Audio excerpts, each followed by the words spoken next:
All right, our next guest up tonight, hailing from New Jersey, let's give him a late night welcome for Tom Briscoe. Well, thank you very much. Thank you.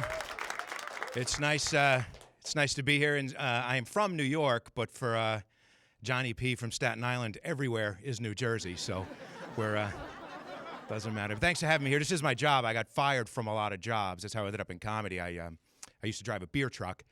Well, technically, it was a UPS truck. Turned it into a beer truck. Married a long time, married over 30 years. I don't know what to get my wife for the anniversary. I went to get her something nice. I went to get her lingerie. Now, nothing raunchy, nothing risque, nothing tasteless. I brought it to the counter, and the sales lady said, "Oh, this is a very nice choice, sir. I wonder what your wife is going to say when she puts it on." And then I had a vision, and I put it back. The question was not what was she going to look like. The question was, what was she going to say when she puts on the lingerie? And that's when I figured it out, guys. We're delusional. We think we're going to hear sexy talk when they put on that new lingerie. We're going to hear all kinds of whispers. Oh, no, we don't. They put on the new lingerie. They all say the same thing. You know, I like it, but it's itchy. It's itchy, and I feel fat. I don't care. I feel fat, and I'm cold. Can we go into the covers? It's digging. It's giving me a wedgie back there. I can't believe you made me wear this. Are you done yet? Oh, yeah, I'm done now, honey. No sense going on at this point. You know what? Forget the sexy lingerie. Put back on those Elmer J. Fudd flannel hunting pajamas. I like those. Wear the matching hat. Will you wear the matching hat, honey? Run around the room with a gun in your hand saying, "Wabbit season. Will you do that for me, honey?" I had a lot of jobs, man. I got fired from a lot of jobs. I tried to get a job as a truck driver. I never passed the test, so they gave me a job as a dispatcher. Now, I did not know this. I never knew they called a refrigerator. You know what they call a refrigerated truck? Anybody know? No. A reefer. I did not know this. When I grew up, reefer had a whole different meaning. Oh, yeah.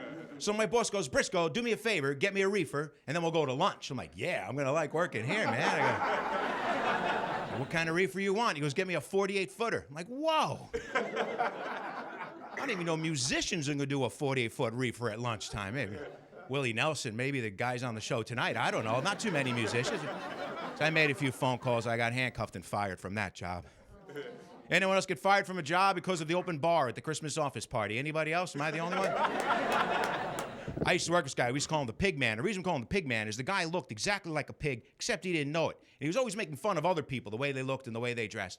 I made it all the way to the Christmas office party, never got myself in any trouble. He decided the best place for me to sit, me and my wife, him and his wife.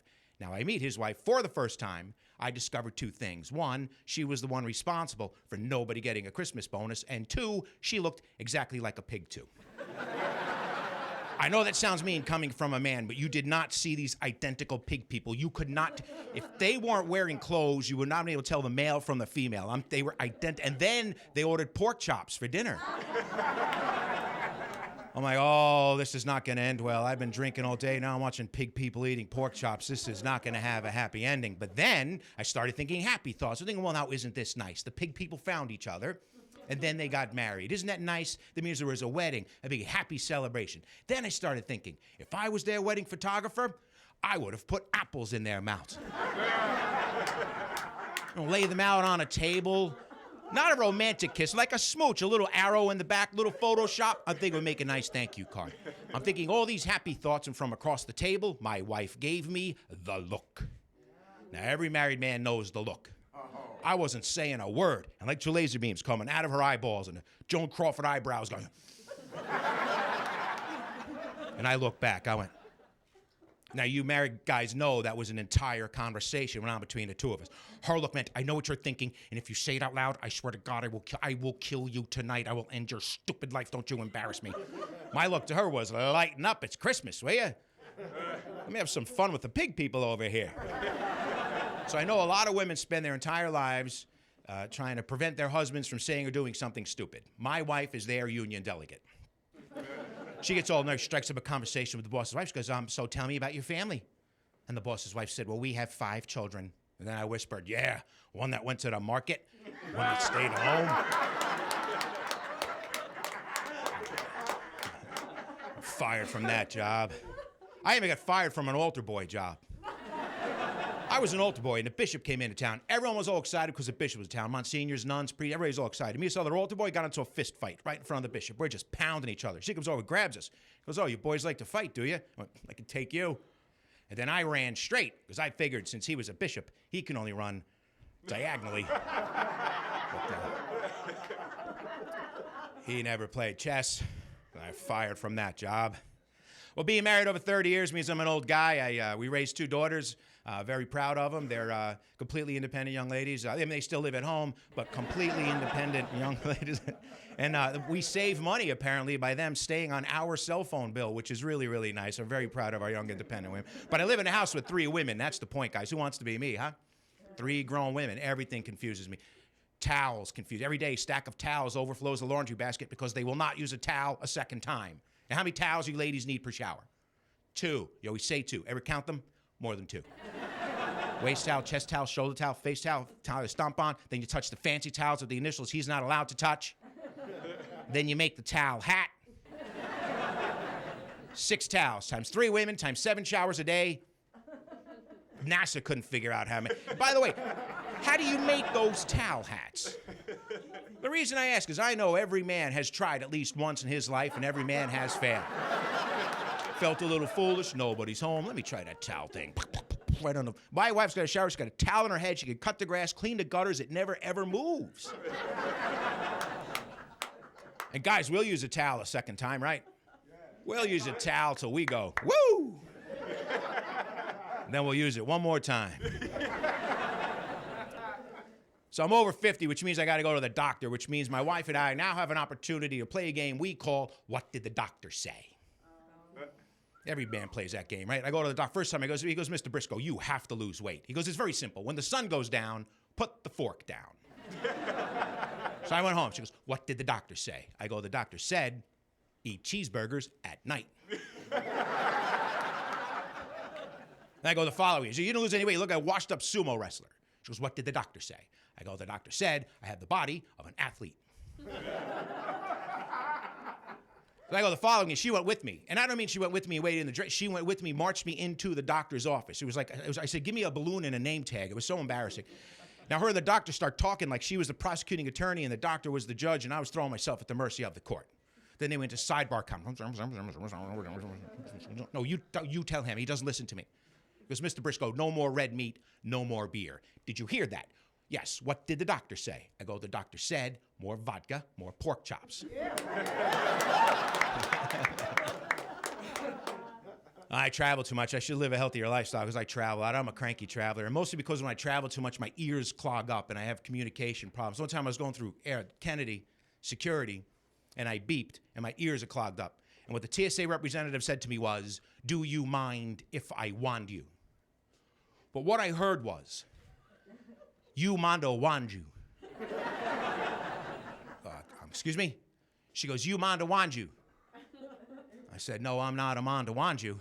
I said, "I'm an American." I don't even know where Mondo Wanju is. So she got mad at me. She put me in a penalty box. And she called over her super biber. That's what she called him, the super biber. He comes over, nice guy, little guy. Do you remember the Swedish chef from the Muppets? Remember that Hearn? This guy, a very polite guy, he called me Tur. He goes, "Tur, Turkurdi's Betty, Betty, Porton, and B-chip, everybody bit the bun." Like, you lost me at Mondo Wanju, pal. I have no idea. What? He goes, "B-chip, everybody bit the bun." I go, want me. Got all excited because he found my belt buckle. I'm getting so fat, I didn't even know I was wearing a belt. I go, "Really, a belt? Do me a favor, take it out a notch while you're down there." But I've been flying for 30 straight hours. I wouldn't put my head down there without a welder's mask.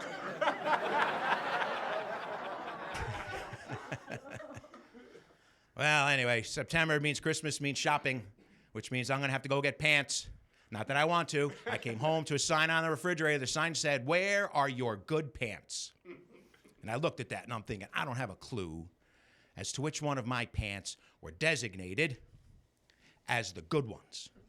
Which led me to the second conclusion. Me and my wife are going to have to go shopping for my pants. I'm going to buy my own pants. I'm a 32-inch waist. I could go to any store.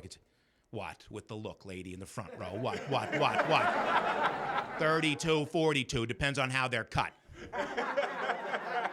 Men's pants are not cut accurately. I know what happens to that guy and that guy and that guy, the camera guy and the camera. Oh, every man in the world. You buy pants you look like me. I'll be in the dressing room with the 32s and the 42s off the rack. Where's my wife? Camped outside that dressing room door.